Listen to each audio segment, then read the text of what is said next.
megawatt. Kiba punya. Menteri Rang Bak ke Jela Konrad Kisang mah ni ke sengi ulah pentip hapok ke yeng ba ke Sorkar Jela ke latmu ban mang pisah sebagai Deputy Commissioner nak ke bentar ban ai Jingiarap marmar lada don ki Longiing ki pesyak Pynjulor ki yeng ki sem ki jongki ha ke jingwan lenshap ki board jong ke Mariang. Haba jubab ha ke kenta keli jingkeli ha ke sengi ke balai jong ke dorbar senrai usang mau la ong baya kini ke jing temu la terwa ha ke jingelang ke bala syong Dangshan bat ki Deputy Commissioners banyatai Sani hakabaya day bat ka Jingiarap Shah Shop haki bor ke Mariang.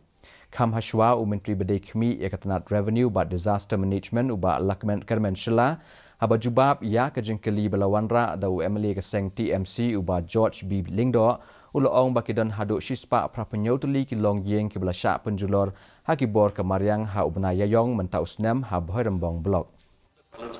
So 5,15,000 is yet to be released even after fixed. Sir, recently we had a DC's conference about a month and a half, 2 months back.